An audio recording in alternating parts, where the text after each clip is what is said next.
suppose I first started coming here when we were living at Oakhampton, and probably the first recollection I got of seeing anything associated with City was probably when I was about 8 or 9. It's going back so many years. It's I think we came up with our father, and happened to come up on an evening that it was a floodlight match, and I think it was against a team called La Paz, who were over from Uruguay or Argentina or whatever. It was a sort of a friendly, and I've got vague recollections of seeing the floodlights and being excited about the atmosphere and everything. And I suppose after that I got the bug, you know, and I used to come up and I mean, back in those days there wasn't a designated away end, so we used to go and sit up on the wall behind what is now the official away end, and I mean, crowds used to average 7,000-8,000. So yes, I mean, I've got so many memories. I mean, I can remember being up here when we had 22,000 supporters in the ground for cup matches against Luton Town and Fulham, both of whom in those days were in the equivalent to the Premiership, and they were both cup matches, and I think we went down both games very narrowly, sort of 1 or 2 goals, and really after that I was sort of hooked, and I mean, so many memories. I mean, I've seen them play Manchester United up here, I've seen them play Aston Villa in various cup matches. I suppose on a personal level the most memorable event was meeting my wife up here. I mean, we've been married. Well, our golden wedding anniversary, 50th, is next year. I don't think you get parole for that, do you? But we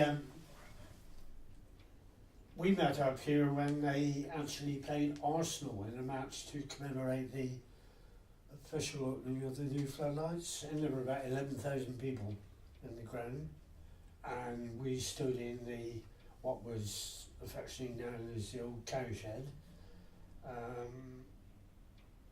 and happened to be ended up standing next to each other and got chatting as you do, and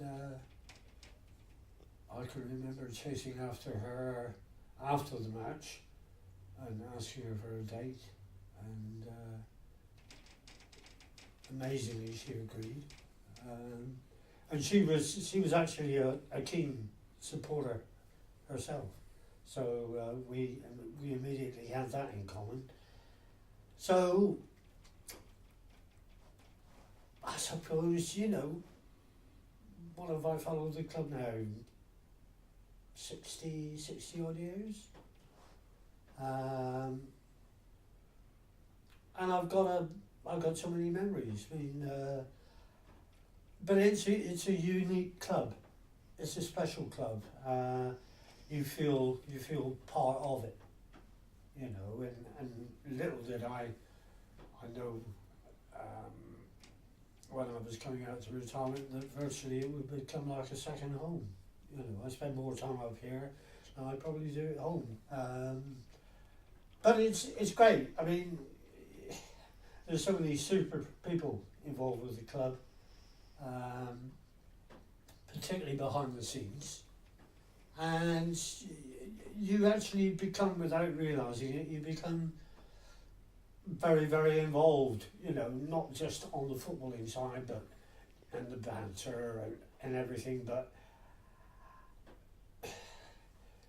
like all of us, we get old, and with time, um, our health isn't as good as it used to be, and I've been up here and I've had a heart attack up here,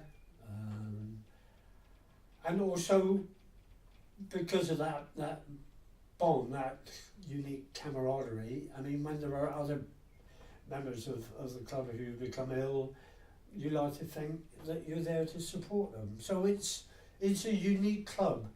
It's not just about putting 11 players out on a football pitch on a match day. It's about everything that embraces a football club. The people behind the scenes, the supporters,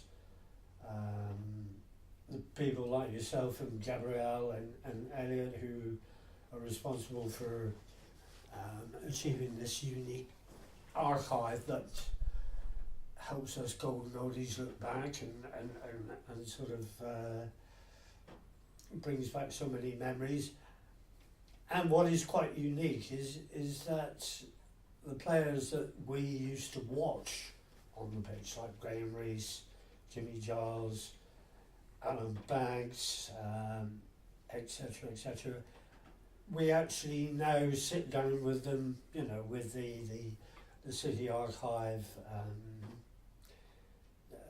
events that we have up here, and we sit and chat to them, and almost you feel a part of their lives, and they've become very good friends, which again in itself is quite unique. But it's more than a football club. It's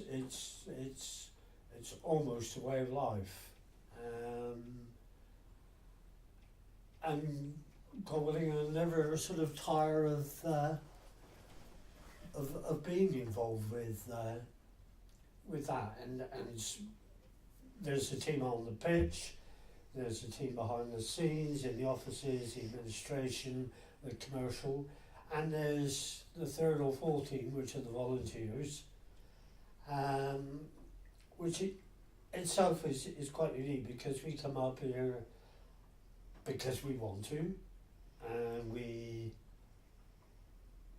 try to make our contribution, sort of whether we're sweeping the terraces or just generally sort of trying to sort of clean up behind the scenes, so that when the supporters come on match days, they don't stop and think, well, Gloucester ground looks nice or the terraces look clean, but that in a way is a compliment to what people do behind the scenes. It's one of many teams, and I suppose most of the significant events in my life, meeting my wife, taking my sons up here to see matches, taking the grandchildren to see games, celebrating my retirement, which the football club generously put, allowing me to use their facilities. They've all been associated with Exeter City, so I'll stop waffling in case there's anything you want to ask me. But it's special, Will. It's special, and I've been out this morning and cleaned the terraces and everything, and of course the season is coming to a climax now with 2 matches remaining, which hopefully will clinch a place in the playoffs. And then who knows, maybe Wembley, which seems particularly bizarre when you look back to November 2016, we were languishing bottom of the Football League. Now we're in contention for a possible promotion via the playoffs and a match at Wembley. So there we are. I think I've talked too much, but hopefully give you some sort of idea of what the club means to me.